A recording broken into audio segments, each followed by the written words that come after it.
evening and welcome to Scotland at 7 on Wednesday the 13th of December. My name is Brian Liddy and I'm really pleased to say that I'm joined tonight live in the studio with the real actual Linda Fabiani. Linda, welcome to tonight's show. Great supporter, always great to have you with us, but just to in case people don't know, you were a former MSP for East Kilbride and you were also Deputy Presiding Officer, so great to have you. Nice to be here. Face to face, yes. So I'll start with our routine, sadly, Ukraine update, day 658. Ukraine's capital, Kyiv, came under a missile attack early today, resulting in at least 45 injuries and several damaged buildings. Kyiv Mayor Vitaly Klitschko said that debris from intercepted missiles fell in the eastern Dnipropetrovsk district, injuring at least 45 people. 18 people, including 2 children, were hospitalised, while 27 people received medical treatment on the spot. An apartment building, a private house and several cars caught fire, while the windows of a children's hospital were shattered, Klitschko said. Falling rocket debris also damaged the water supply system in the district. President Zelensky had travelled to Washington to plead for money to back Ukraine in its war with Russia, but he faced a sceptical reception from key Republican lawmakers. Mike Johnson, the Speaker of the House of Representatives, would not agree to support Biden's request to give Ukraine $61.4 billion, with objectors insisting on White House concessions on border security as a condition for the deal. President Biden has warned Republicans that they would give Russia a Christmas gift if they failed to provide additional military aid to Ukraine. President Zelensky's meeting with top US lawmakers concluded without a commitment for more support. President Biden announced an additional $200 million military aid package and, amid concerns that the war had reached a stalemate, insisted that Ukraine has made significant progress. Biden said, "I will not walk away from Ukraine and neither will the American people." Moscow said it was watching developments closely. Dmitry Peskov, the Kremlin spokesperson, said that tens of billions of dollars already provided by Washington had failed to turn the tide of war and that more money would make little difference. A declassified US intelligence report assessed that the Ukraine war has cost Russia 315,000 dead and injured troops, or nearly 90% of the personnel it had when the conflict began, a source familiar with the intelligence said on Tuesday. The report also assessed that Moscow's losses in personnel and armoured vehicles to Ukraine's military have set back Russia's military modernisation by 18 years. Ukraine's biggest mobile network operator, Kyivstar, said it was the target of a major cyber attack on Tuesday morning that temporarily knocked out its cellular and internet signal. The cyber attack affected the air raid alert system in more than 75 settlements in the Kyiv region, the regional military administration said. Poland will demand a full mobilisation of the free world to help Ukraine, the newly appointed Prime Minister Donald Tusk said. He said, "We will demand full mobilisation of the West to help Ukraine. I can no longer listen to politicians who talk about being tired of the situation in Ukraine." Russian forces in southern Ukraine have advanced considerably around the village of Novopokrovka in the Zaporizhzhia region, according to Moscow-installed authorities. Europeans are generally open to the idea of Ukraine joining the EU, despite the costs and risks, but lukewarm at best about the bloc's prospective enlargement to also take in Georgia and countries in the Western Balkans, according to a survey. So, Linda, I'll just ask you the usual question, that is, was there anything that stood out or caught your eye in today's update? Yeah, can I say the first thing that I'm always pleased when I'm on the programme here, because Ukraine seems to have fallen off the news agenda of most of the media and press outlets in Scotland. So thank you for these continuous updates. Things that stick out, I was a wee bit worried when I read about the water supply issue. That and the cyber attacks, which I understand Russia has not taken responsibility for, but I think it's a fair speculation that people are having on this. So this direct attack on infrastructure is a further weakening that may well keep up. That jumped out at me. Two other things jumped out at me. First of all, the behaviour of the Republicans in the US, I think it's despicable. And to me, it just shows, if you look at domestic politics in the US, what a mess it's in. Because I've recently been reading a bit more about the anti-communist trials, prior to and through the McCarthy era in the US, and the absolute paranoia they had about communism. And then you look at the years of the Cold War, and all of a sudden you have this bunch of Republicans who seem to be quite content with the thought of Soviet Republic Mark II, because my concern is that Russia just takes over Ukraine. It won't stop there. What happens next? And we'll have like Czechoslovakia in the 60s all over again. Then you've got Belarus, you've got Hungary on the side, broadly supportive of Putin. Really, really concerned about that. So thank goodness for Donald Tusk coming in Poland. Breath of fresh air. Yeah, I was going to ask you, I was going to say it's good to see Tusk's name there, really good to see that name there. I was also going to ask you if you thought that the Republicans were perhaps correct in that throwing more money at the Ukraine wasn't going to help, but I take it then from what you said that you don't agree with that. I think it's an argument that can be made, but it has to be balanced against not all arguments have to be financial. There's moral arguments there. There's arguments about the future of Europe, the future of democracy, and the future of the world, indeed. So it's never as simple as just saying it's financial, because if you bring everything down to only money, I think we're a really sad, sad society. And I was actually thinking the other day, in fact, discussing with a friend, when I think what Ronald Reagan achieved, with the Soviet Union, with Gorbachev and indeed others, and what went on there. And I was saying to my friend, I never thought I would see the day when I was looking at the US and saying, you know what, Ronald Reagan was pretty darn good as US president. But it's stunning what has happened to politics in the United States. And I really quite despair of it all. And we'll be talking about it later in the show. Yeah. So I suppose I'll move on to the Israel-Gaza latest.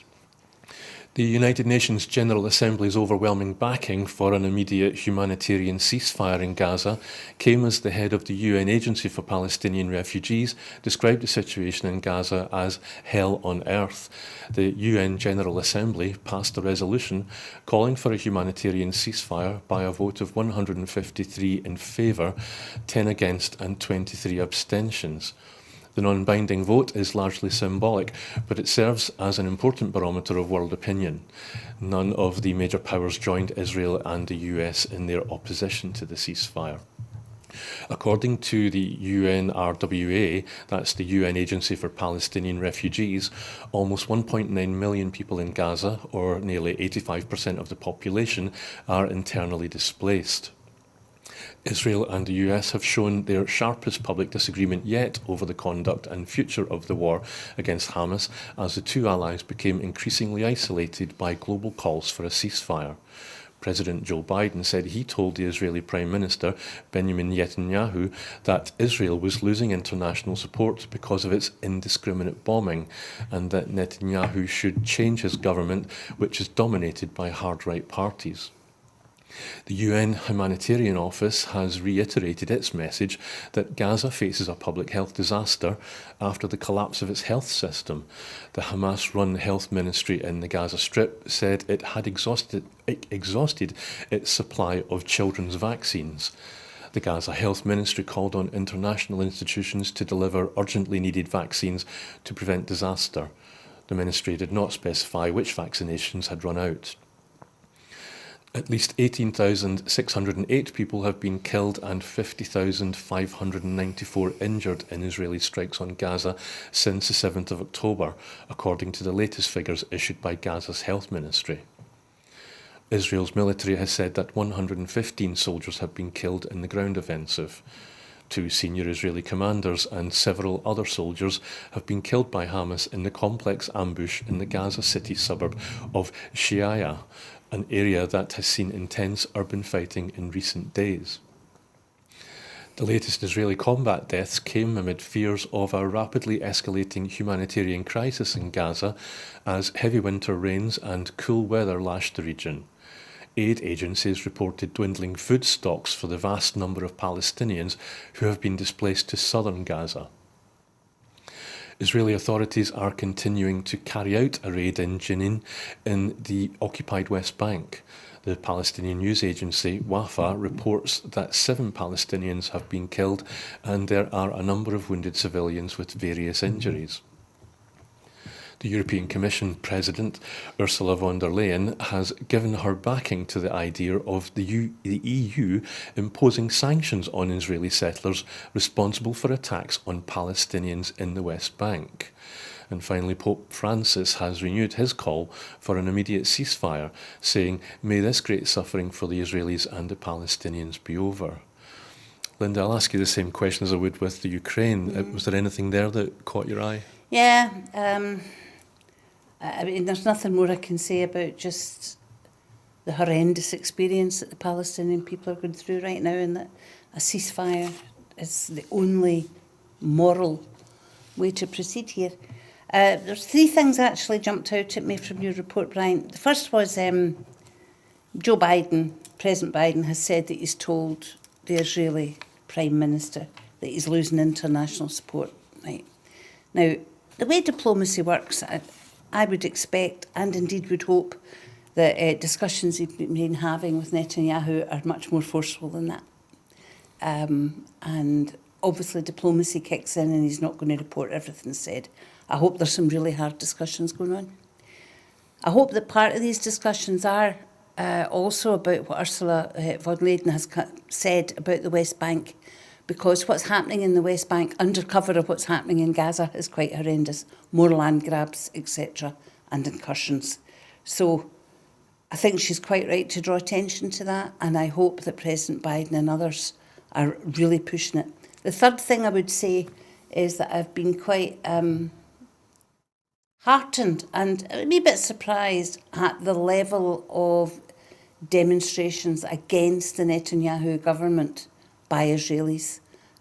Some of the crowds that have been gathering in Jerusalem and things. So I would hope that pressure from these 3 points and others of import can perhaps start to do something to stop all these people, children, getting killed and maimed every single minute of the day. Yeah, and of course, Stephen Flynn's question at PMQs, I don't know if you saw, but No, I didn't. Highlighted that. He's asked Rishi Sunak why he thought that 153 countries in the UN were wrong and Westminster was right. Mm-hmm. I did hear about that, yeah. Yeah. And he's quite right. I mean, I'm not understanding Rishi Sunak's stance on this, the UK government's stance on it at all. But I find it even harder to understand Keir Starmer's, I have to say. Sunak did use the words ceasefire. He said he supported a ceasefire when he replied to Stephen Flynn. I don't know, would you think, has he changed his mind or did he make a mistake? Because he hasn't up until now, has he? I don't know. Okay. I know nothing about these people. I think they're an absolute mystery apart from being self-serving. So there must be some self-serving reasoning in there, I would think. Okay, so I'll move on to the next item, which is almost 200 countries at the COP28 Climate Summit have agreed to a deal that for the first time calls on all nations to transition away from fossil fuels to avert the worst effects of climate change. After 2 weeks of tough negotiations in the United Arab Emirates, the agreement was quickly gavelled through by the COP28 President, Sultan Al Jaber, forgive me if I've mispronounced his name there, this morning. He received an ovation from delegates and a hug from the UN Climate Chief, Simon Stiel. The agreement has reached a compromise which calls on countries to contribute to global efforts to transition away from fossil fuels in energy and energy systems in a just, orderly and equitable manner, accelerating action in this critical decade so as to achieve net zero by 2050 in keeping with the science.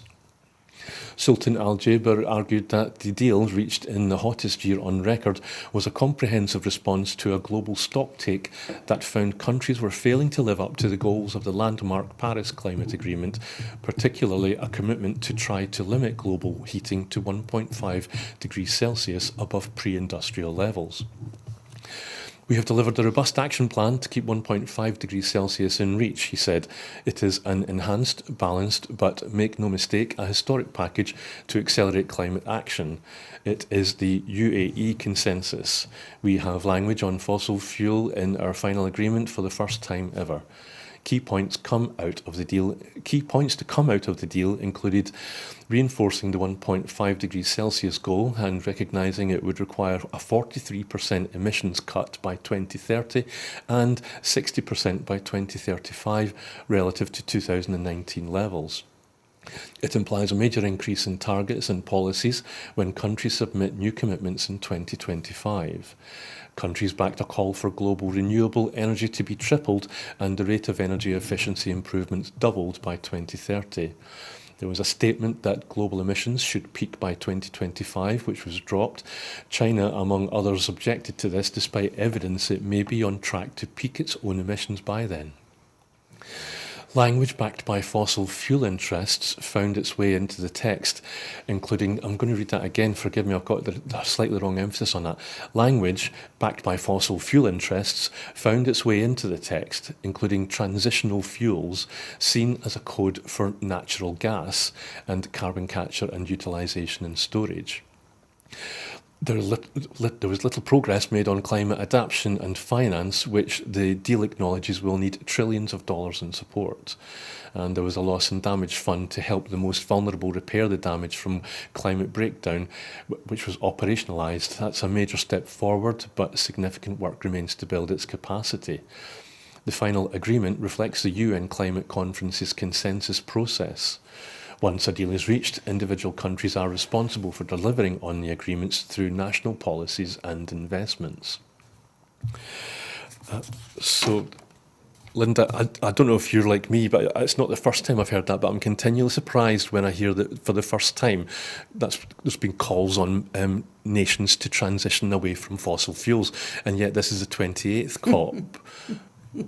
Yes, and quite surprising that it's the first time fossil fuels has actually been mentioned in the text, as you were saying. I mean, it's certainly a wee bit stronger than the original statement that came out a few days ago that people were saying they wouldn't agree to. But these things are all in the language, aren't they, Brian? So calling on nations to transition away from fossil fuels, what does that actually mean? To keep 1.5 centigrade in reach. What's reach? So I took me notes as you were talking there. They kept saying transitional fuels, which you were saying is a code for natural gas. So where will we be next time they have one of these meetings? Will we just reinforce what's said this time, or will there be progress? And when it's down to individual nations, and indeed regions in some cases, it's an awful lot of people that are having to honour commitments, and they don't always. I was listening to, it was Caroline Lucas actually, talking about it, and I always rate her. I think she's always very sensible. And she was saying, we've got the UK, for example, already saying they're going to be taking more, giving more licences to bring fossil fuels out of the ground. We'll only really have progress when there's an agreement not to take fossil fuels out of the ground. I think that's important. And the small island nations, there's nothing there for them. There's transitional funding for developing nations and for helping those really badly affected. No agreement on funding has been reached. Again, that's up to individual nations, etc., etc. But the small island nations, in the Pacific, Some of them are set to disappear. Yeah, I guess that'll be amongst the trillions that they said was yet to be found. Back to the language, yet to be found. Yeah. Yeah. The First Minister, you won't be surprised to hear, made a comment on COP28. He said it was notably, he called it historic and said notably the $700 million committed to address loss and damage and the pledge to transition away from fossil fuels is in a just and orderly manner. He praised that. He said it's disappointing that there's not a stronger resolution committing to the phase out of all unabated fossil fuels. And I wondered there if he was maybe, do you think is in that sentence, was he referring to those transitional fuels, which are AKA a code for natural gas? I don't know. Yeah, I don't know what he's referring to, but I do understand that, he has to be positive as well. I mean, Scotland's, despite all the talk from the opposition, Scotland's actually doing really well and contributing a great deal to the UK package for it and starting from a much higher bar.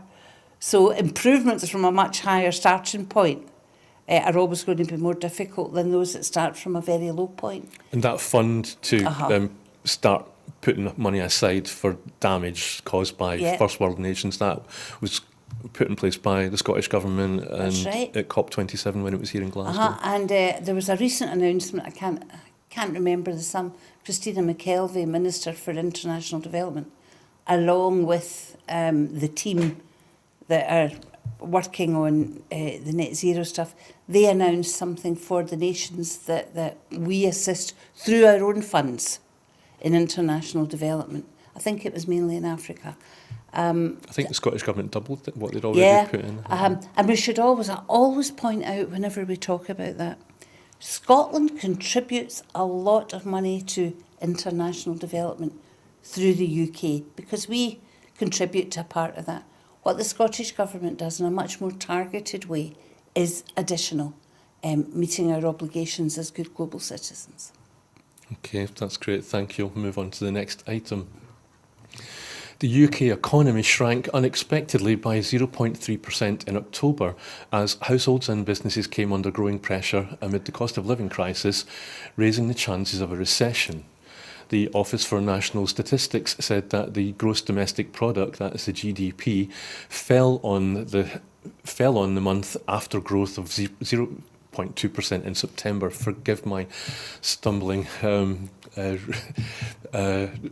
reading here, sorry. So with contractions across all main sectors of the economy, city economists had forecast zero growth. The UK's dominant services sector was the biggest driver of the fall in output, with declines in IT, legal firms and film production. These were compounded by widespread falls in manufacturing and construction after poor weather led to a drop in activity. Paul Dales, the chief UK economist at the consultancy Capital Economics, said the figure suggests that the economy may go nowhere again in the fourth quarter, or perhaps is in the mildest of mild recessions. The figures come as the Bank of England prepares to keep interest rates on hold on Thursday for a third consecutive time against a backdrop of stubbornly high inflation and growing concerns over the impact of 14 previous increases on households and businesses. The latest snapshot from the ONS showed output over the 3 months to the end of October flatlined, with zero growth compared with the 3 months to July. Alongside a 0.2% decline in service sector activity in October, output in production, which includes manufacturing and energy generation, fell by 0.8%, while activity in construction shrank by 0.5%. 5 of the 6 industries in the IT sector fell, with the largest contributions coming from computer programming and consultancy, as well as films, videos and TV production. Legal activities recorded a sharp 2.8% decline in a slump partly offset by gains in administrative and support activities. Commenting on the data released by the Office for National Statistics, which shows that the UK economy shrank by more than expected in October, the SNP's economy spokesperson Drew Hendry MP said, "Today's data makes clear the reality of the UK's dire economic situation. GDP fell, production output fell, and construction output fell. The economy contracted despite Rishi Sunak's empty rhetoric of UK economic success. This is the result of 13 years of chaotic Tory governments who have imposed a damaging Brexit, a catastrophic mini-budget that tanked the pound, and a system of austerity which punishes the most vulnerable. He went on to say the Tories are failing to create a fair and prosperous economy for all and refusing to find solutions to the cost of living crisis. People are worried about paying their bills, rent, mortgage, food, energy. They now need help now. Instead, the Tory government is distracted with divisive culture wars and dog whistle politics. Linda, I just went through this piece and just made a list of all the sectors that are failing in this economy. I'll just run through them quickly. The service sector, IT sector, legal firms, film production, manufacturers, construction, stubbornly high inflation, which was one of Sunak's pledges. 14 interest rate hikes in a row, energy, computer programming, computer IT consultancy, TV production. It seems like it's everything, bar the kitchen sink. So much that they've been lauding and applauding as growth industries. It's empty rhetoric, right enough. I think Drew Henry used that phrase. It seems like growth is going backwards. And again, it's that thing about you listen to them talk and it's like dreamland, and then you see the reality. And are they delusional? Do they just lie? I think there's probably a mixture of both things there. And I read today, what was that? The cost of servicing UK debt is second only to the expenditure of the NHS. That is massive. Now, that's decades of bad financial management. It's not just the results of the pandemic. It's not just what's been contributed to that by Brexit. It is decades of bad financial management by the main parties in the UK. And to think that the servicing of debt is second only to expenditure in the NHS, then you look at, when there has been a windfall, to use the phrase, a bit of unexpected money, what do they use it for? Tax cuts instead of funding public services. And that has an ongoing effect in Scotland, because when you're cutting the expenditure on services, it directly affects the Barnett formula and the Barnett consequentials.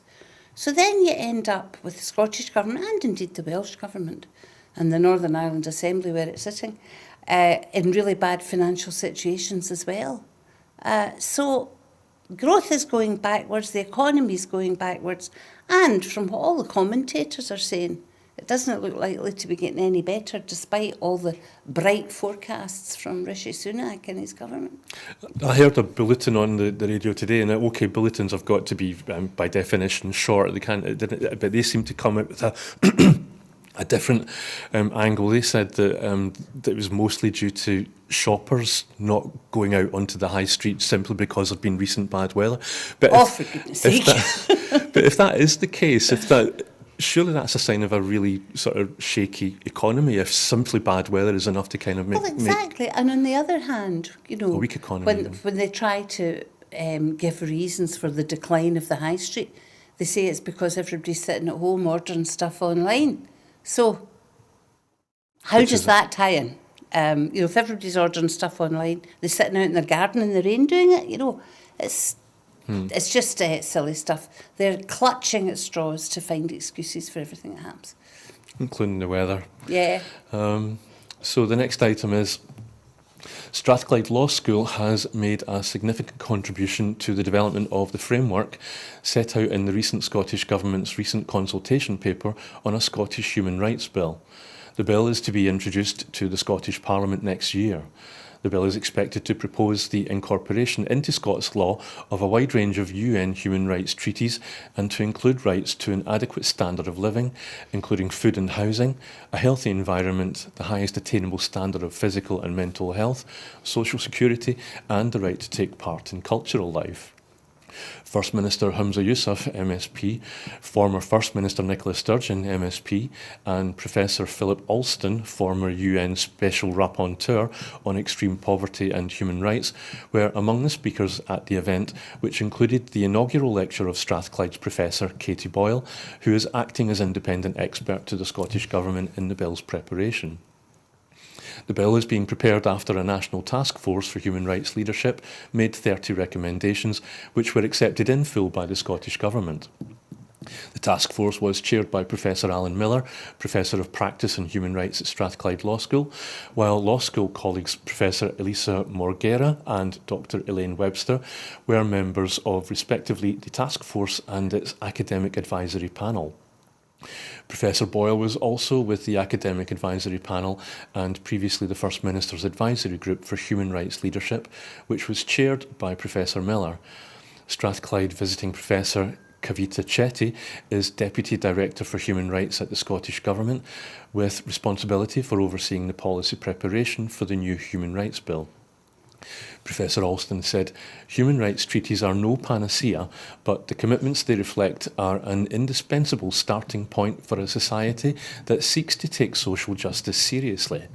Professor Miller said, "In the challenging times we are living through, this landmark human rights bill will improve people's lives and is a fitting way for Scotland to step up and mark the 75th anniversary of the Universal Declaration of Human Rights and the midpoint of the 2030 Agenda of Sustainable Development Goals." Professor Boyle said, "Scotland is on the verge of significant constitutional change to embed everyday rights into law. We should celebrate this step on the journey, whilst also recognising there are challenges ahead in the pursuit of social justice accountability as an everyday exercise." First Minister Humza Yousaf said, "The Scottish Government I lead will remain committed to enhancing the rights of the people of Scotland. That's why we are committed to a new human rights bill for Scotland to place more of our rights at the heart of decision-making and the delivery of services." He went on to say, "Our ambitions are very different to the UK government's, and I believe our progressive trajectory will remind people why human rights remain essential to our everyday lives. I'm well aware governments do not arrive at progressive policies alone.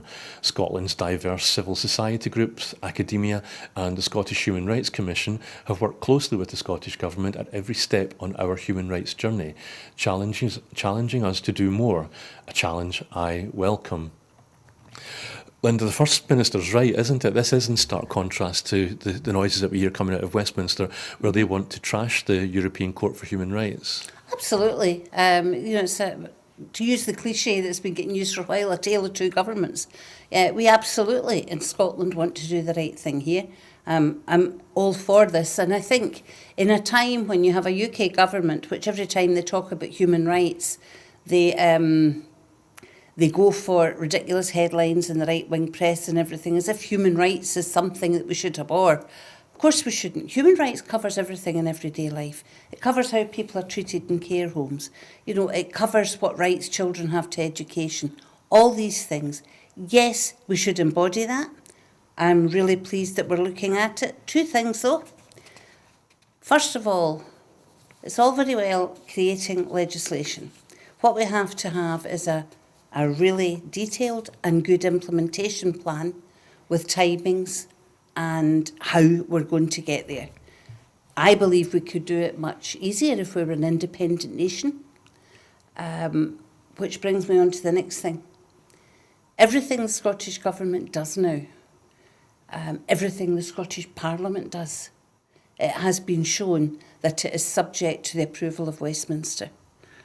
So, they're going to get rid of the human rights stuff for the UK, and then Scotland, or indeed Wales, produces a human rights piece of legislation passed by its respective parliament, and the UK government comes in, along with the Secretary of State for Scotland and his wee helpers, and unfortunately East Kilbride has got one of them as an MP now, and says, no, we're not going to let you do that because we're sovereign, that's just tough. So there's real issues here. Of course we should have a human rights bill. Of course we should enshrine everyone's rights in legislation and work towards implementation of that. But we should always be aware that we may not be allowed to do it under the devolution settlement. Let's start getting ambitious. I was going to call upon your experience when you were an MSP in Holyrood, and I was actually going to ask, with the recent Section 35, do you anticipate trouble this time around from Westminster? About anything in particular, Brian, or just generally? Just this new bill in general, I think. Oh, this particular bill, yes. Well, we tried to incorporate children's rights, under the UN Convention on Children's Rights. And that was halted, wasn't it? Yeah, they put the kibosh on that. It's to be represented. Children's rights. Children's rights. I know. So, yeah, they're going to look at everything. They have been very, very plain. What was said a couple of centuries ago about we have captured Scotland and we'll hold her fast. They're the implementation of that. That's what they're doing. They're putting us back in the box and saying, keep your place. The upside of that must be because they're a bit worried. Which is also the upside of them saying, no, we're not letting you have a referendum. It's because they're a bit worried about what the outcome would be. I just want more people to see it, to recognise it, and to just say, oh, here, hang on a minute, we're not putting up with this any longer. And the vote in Westminster, or the debate in Westminster last night about the Rwanda bill, you mentioned how Westminster claims it is sovereign, and yet Chris Bryan said that there were 5 reasons why the Rwanda bill should not be voted for. One of them was the fact that he said that it's going to make ministers sovereign rather than Parliament. And so it's a slippery slope, that one, isn't it? But they've been working towards that. How many times did Boris Johnson ignore the law? Over and over again. And every time they're not happy, they vilify those who, like judges, enemies of the people. Mary Black's speech about fascism coming in slowly and gently and saying we'll help you with your neighbours. Yeah, and all their right-wing pals across Europe. Yeah, but it's good to see Tusk back in Poland. I'm delighted that he's back in Poland, absolutely. Okay, because it was worrying. I'm giving my views away, so I better move on to the next story. You're supposed to be impartial sitting there. I'm failing. So Mark Drakeford has announced that he is stepping down as the Welsh First Minister, and a contest for the leadership of Welsh Labour will begin shortly. Mr Drakeford said, I have today formally notified the chair of the Welsh Executive Committee of my intention to stand down as leader of the Welsh Labour Party in March 2024. When I stood for the leadership, I said that if elected, I would serve for 5 years. Exactly 5 years have passed since I was confirmed as the First Minister in 2018. He went on to say, nominations for my successor as Welsh Labour leader will open shortly. The process will be... the process will be concluded by the end of the spring term to enable the name of the winner to be put to the Senate before the Easter recess. In the meantime, I remain your First Minister. He added, in a 5-year period, which has seen Wales deal with austerity, Brexit, the COVID pandemic, the climate crisis, wars in Ukraine and the Middle East, and 4 different Prime Ministers so far, there will be lots to reflect on. The next Welsh Labour leader and First Minister will, I hope, have the opportunity, which has not come my way, to work with a newly elected Labour government in London. I will work as hard as I can to see that Labour government elected. Mark Drakeford had long said he would leave the post before the end of the current Senate term in 2026, and in the summer made it clear he would leave the Welsh Parliament completely at the next election. He was first elected as a Senate member for Cardiff West in 2011 and became First Minister after Carwyn Jones left the job 8 years later. Mr Drakeford's role leading Wales's response to the COVID crisis made him the most prominent Welsh leader since Roddy Morgan and one of the UK's most recognisable politicians. When he became leader almost exactly 5 years ago, he promised to follow radical socialist traditions in the style of an Iron Bevan and Michael Foot, and was vocal in his support for Jeremy Corbyn. Among the favourites to replace him will be Yvonne Gething, the Economy Minister, and Jeremy Miles, the Education Minister. In Scotland, Fife Labour councillor Altani Craik has withdrawn from the selection process to represent Scottish Labour in the Glenrothes constituency in next year's UK general election over concerns about his sexy and satanic novels. Mr Craik said he had stepped aside for family reasons. However, reports have suggested he had come under pressure from the Labour Party about the content and themes of his occult horror books. In the Courier, which first reported Craik's decision to step down, a Labour Party colleague said, "It's absolutely disgusting. They're saying he's not a suitable candidate because his books are sexy and satanic." So, Linda, maybe just a little bit about Mr Drakeford's legacy, which I think is the most important aspect of that story. Well, first of all, I owe you an apology, Brian. I said you should be impartial, and it struck me sitting here that you could never accuse the BBC, ITV or most of the Scottish mainstream press of being impartial when they're talking about the union and ignoring independence. This is true, and when I hear something like that, then my usual answer is that I think that Broadcasting Scotland is the antidote Absolutely. to that. So, absolutely, yeah. if you so could you subscribe. just carry on in your own sweet way, Brian. Okay. Anyway, your man, Mark Yes. Drakeford, I've always had real respect for him. I didn't know much about Carwyn Jones, but I felt the same about Rodri Morgan. And I felt it's something that the Labour Party in Scotland lack. When it comes to Wales, they stick up for Wales. It seems to me they do the job in Wales that the SNP does in Scotland.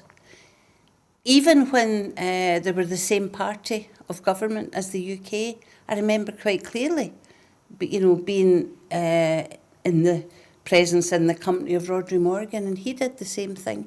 We could do a bit more of that in Scotland, I think. So good on you, Mark Drakeford. I think he's a decent man. And I think, when you actually read what's happened in 5 years, including 4 UK Prime Ministers, the man steered a pretty steady ship. And as far as COVID's concerned, I think Nicola Sturgeon and Mark Drakeford were the ones who clearly dealt with that and related to the people in their respective countries way beyond what happened at UK level. So I wish them all the best. Yeah, and we're certainly behind time, but I couldn't help but thinking that Wales is going to be going through what Scotland went through recently when we elected Hamza Yousaf as First Minister, and people said, I could hear people outside Scotland saying that they'd never heard of the people that were the candidates that were hearing the same thing about Vaughan Gethens and Jeremy Miles. Yeah. But do you think maybe people in Wales or people following Welsh politics, they probably know them better than we do? Not necessarily. Okay. Maybe we'll get Hugh Williams on Sunday That would be interesting. inform us in the full Scottish. So I'll move on to Hugh Marshall. Sorry, Hugh, if you're listening, for getting your name wrong there. I'm terrible with names. So the next item. Spain's ruling Socialist Party has asked public prosecutors to investigate remarks made by the leader of the far-right Vox party, in which he claimed a time would come when the Spanish people would want to see Pedro Sánchez strung up by his feet. It claims Santiago Abascal's comments made in an interview published on Sunday by the Argentinian newspaper Clarín are an indictment to hatred and even violence and represent a serious breach of coexistence and the constitutional order. It also argues that the Vox leader is trying to compare the Prime Minister to the Italian dictator Benito Mussolini, who was shot by partisans and strung up by his feet in April 1945. Vox has stepped up its attacks on Sanchez since he secured a second term in office by agreeing to offer a deeply controversial amnesty to Catalan separatists in return for the support of the region's two main pro-independence parties. The far-right party, which fiercely opposes Catalan independence, has previously described Sanchez's deal with the two parties as a coup d'etat in capital letters. Its MPs have attended protests outside the Socialist Party's Madrid headquarters that have led to violent skirmishes between police and neo-fascist activists. Linda, I was reminded during this about the language that was used in British politics, and then Joe Cox was murdered in the street. I had a wee look at Santiago a Basque, and apparently he recently visited a kibbutz in Israel, and while he was there, he said Hamas is the embodiment of evil. It's a moral imperative to annihilate it. So I suppose that kind of gives you an idea of what kind of person he is. It's just disgusting language to be used in any political context. And I mean, there have been, I can't remember specific examples, but there has been violent, nasty language used by elected members about Nicola Sturgeon, for example, over the years. And it's just awful. I don't like any of that kind of language. Even from my own former colleagues and compatriots in the SNP, I just don't like it. Like, there was one that was getting used all the time. It was over and over again, we have to hold their feet to the fire. For goodness sake, can you not think a better way of saying something? I don't like violent sounding language. This goes beyond violent sounding. This is violent language. And I think it's absolutely disgusting. Yeah, I mean, some people would say maybe it's PC gone too far, but simple expressions where we've all forgotten the origins. So like, I'm trying, and that expression's just dropped. The one about thumbs. Thumb screws. Yes. That's about torture.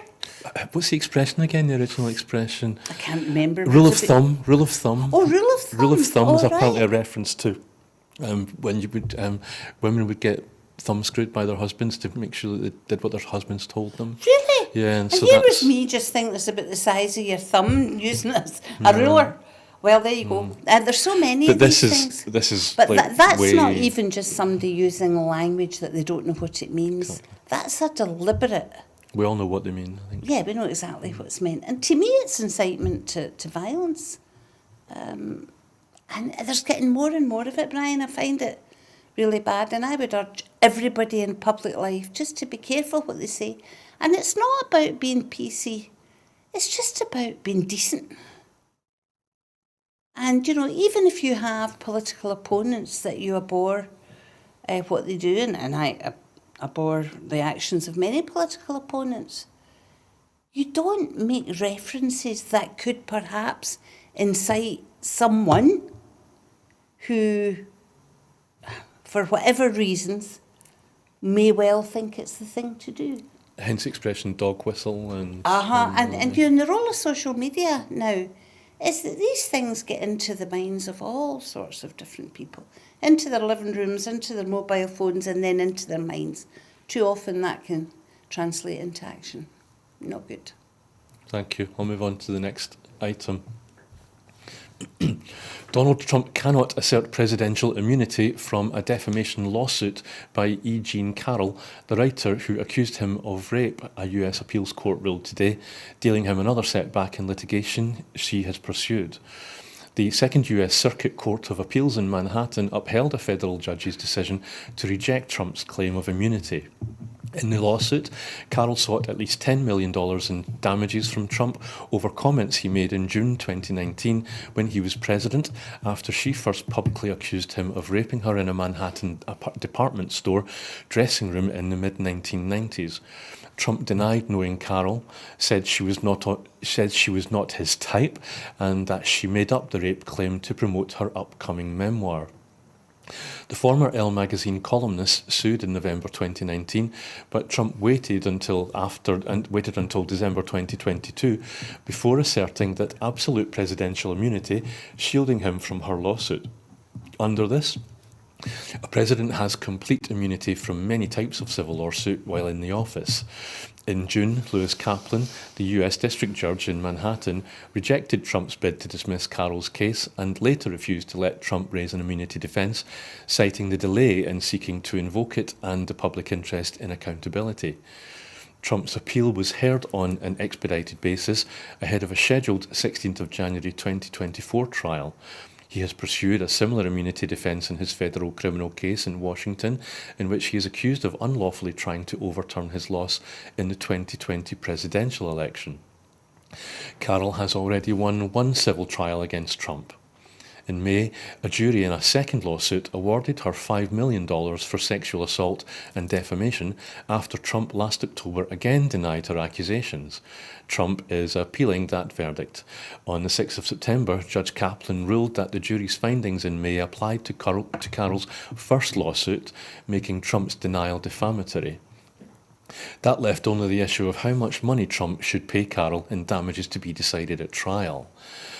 So, Linda, is this bad news? Well, it is bad news for Trump, but is it good news for justice and accountability? I would say so. You said earlier we're running short of time, Brian, so all I would say to this is absolute presidential immunity, my bookie. How much you get away with if you can say absolute presidential immunity. Move on. I've got some scribbled notes. I've seen here that does it show Trump and his supporters that he cannot be above the law? No, they won't accept that. They'll think it's some kind of democratic and media and everybody else in the world conspiracy against them. So, no, they don't accept it. Won't make any difference? Nah. No? They'll just keep at it. He's a horror. Here's me saying you shouldn't say nasty things about opponents. No, we ask you on here to find out what you think. I think he's a horror. Thank you. Next story. Scientists at Edinburgh University say they have solved a decades-long puzzle and unveiled a near-unbreakable substance that could rival diamond as the hardest material on Earth. Researchers found that when carbon and nitrogen precursors were subjected to extreme heat and pressure, the resulting materials, known as carbon nitrides, were tougher than cubic boron nitride, the second hardest material after diamond. The breakthrough opens doors for multifunctional materials to be used in industrial purposes, including protective coatings for cars and spaceships, high-endurance cutting tools, solar panels and photodetectors, experts say. Materials researchers have attempted to unlock the potential of carbon nitrides since the 1980s, when scientists first noted their exceptional properties, including high resistance to heat. Yet, after more than 3 decades of research and multiple attempts to synthesize them, no credible results were reported. Now, an international team of scientists, led by researchers from the Centre for Science at Extreme Conditions at the University of Edinburgh and experts from the University of Bayreuth in Germany and the University of Linköping in Sweden, have finally achieved a breakthrough. The team subjected various forms of carbon-nitrogen precursors to pressures of between 70 and 130 gigapascals. That's around 1 million times our atmospheric pressure, while heating it to the temperature of more than 1,500 degrees Celsius. To identify the atomic arrangement of the compounds under these conditions, the samples were illuminated by an intense X-ray beam at 3 particle accelerators, the European I'm going to stumble over this word, the European Synchrotron Research Facility in France, the Deutsches Elektronen Synchrotron, in Germany, and the Advanced Photon Source based in the United States. Researchers discovered that 3 carbon nitride compounds were found to have the necessary building blocks for superhardness. Remarkably, all 3 compounds retained their diamond-like qualities when they returned to ambient pressure and temperature conditions. Further calculations and experiments suggest the new materials contain additional properties, including photoluminescence and high energy density, where a large amount of energy can be stored in a small amount of mass. Researchers say the potential applications of these ultra-incompressible carbon nitrides is vast, potentially positioning them as ultimate engineering materials to rival diamonds. The research published in Advanced Materials was funded by the UKRI FLF scheme and European research grants. I think I'd like to challenge this story, because I think if the scientists were to investigate my skull, I think they might find something that's tougher. Because things just do not go in, it's really dense. I tried to find out a little bit about these materials before we came online, Linda, and all I got was technological gobbledygook. Let's see. Well, I'm not going to be able to help you here, Brian. Organic photocatalysts and just a lot of PhD papers saying that they could be used in lithium-ion battery anode materials. Another use might be strong fibres. We were chatting earlier on, we talked about asbestos, industrial uses, medicine, space. Elon Musk is bound to be interested. Well, yeah. I was thinking of graphene, which revolutionised electricity conductors. But you came up with an interesting sector, which was defence. Yeah, it's just, having over the years, been shown around various facilities, had things explained to me in different places. I just think, this really, really hard material could end up having a use in some kind of defence systems, whether they be entirely defence or whether they weapons. So I'd be interested to do that. I mean, I'm really proud that Edinburgh University has led that, and the Centre for Science at Extreme Conditions. Wow, who knew there was such a thing? But we've always had such a great tradition of science, of invention, and indeed engineering. And it's, engineering that this substance, whatever it may be, will be used in. But yeah, I suspect defence. It's going to be in or the what mix. they call defence, let's be honest here, the arms trade. I think the arms trade will be very interested in this. And I couldn't help but notice that there was one word I expected to see in there, which was Brexit. And you had a Scottish university, a Swedish university, and a German university that mentioned European funding. So this is despite Brexit. Well, there's been a few years of real difficulty because we came out of the Horizon Europe programme, which allowed funding for European research. But there's been a post-Brexit agreement now, which I think it's January 24. The UK becomes an associate partner to that. So these things can carry on. But some of the universities and others have been saying that actually there's been quite a lot of damage done in the last few years because we haven't been part of that. So I'm presuming that the research and grants for this must have started prior to Brexit. It's probably been going on for years. Yeah. There's also a concern that even with this new programme having been agreed, there may well be a distrust in European partners of the UK because of the shenanigans.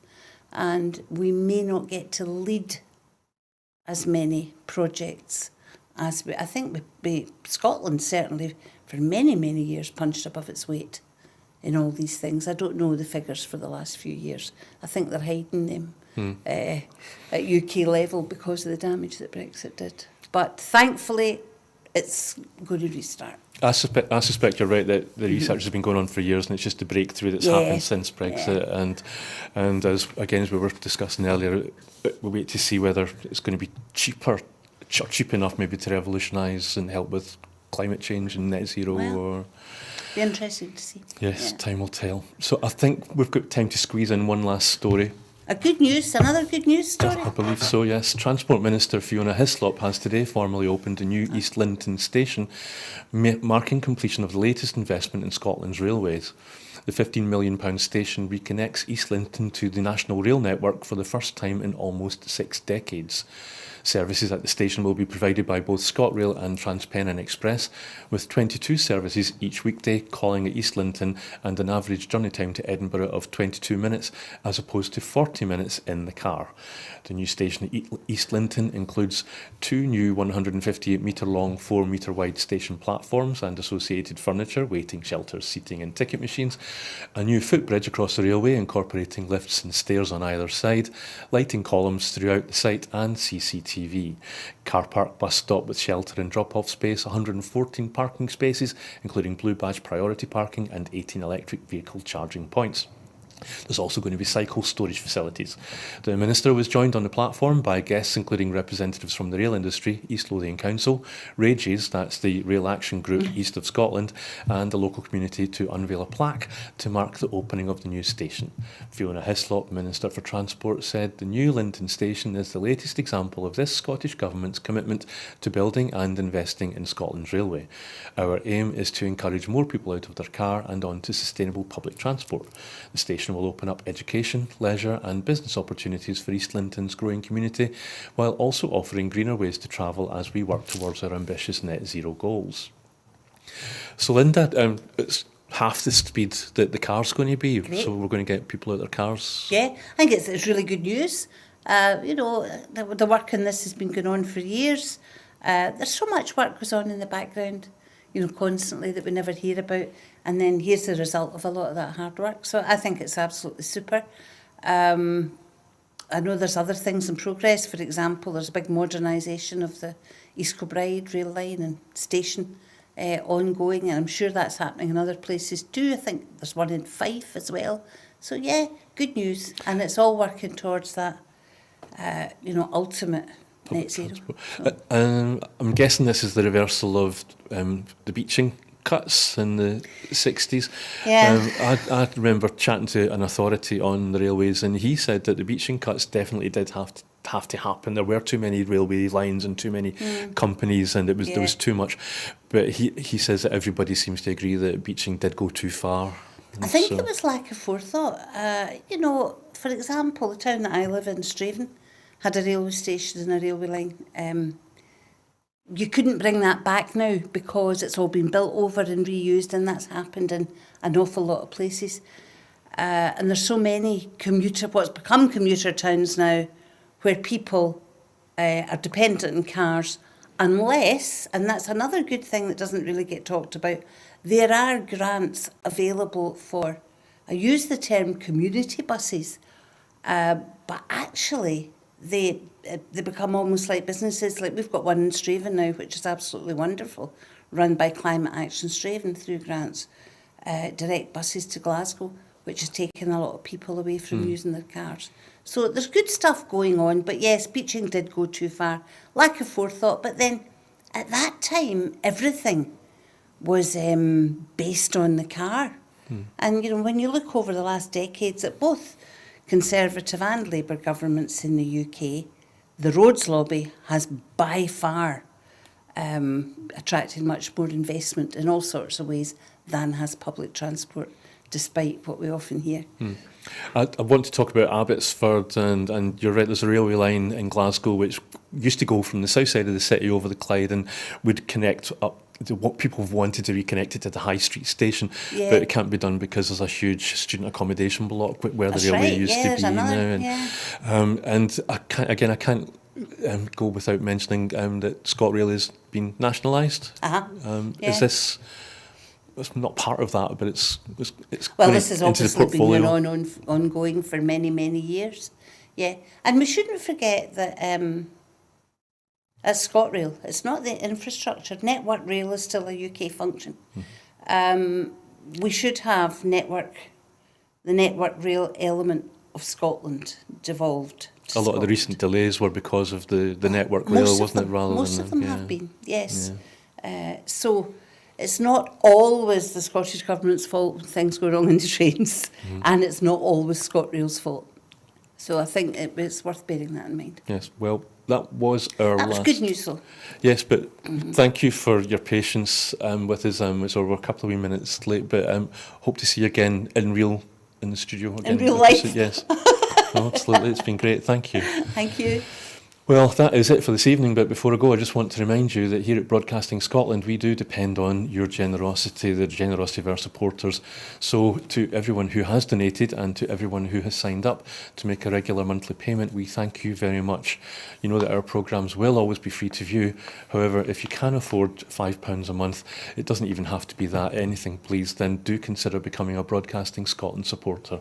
Our need to reach our £30,000 target and to pay our bills is still pressing. anything, but due to your generosity, we've raised over 22,000 so far. However, we really need to get that last £8,000. It really is urgent. But once again, thank you to Linda, and good night, and thank you for watching.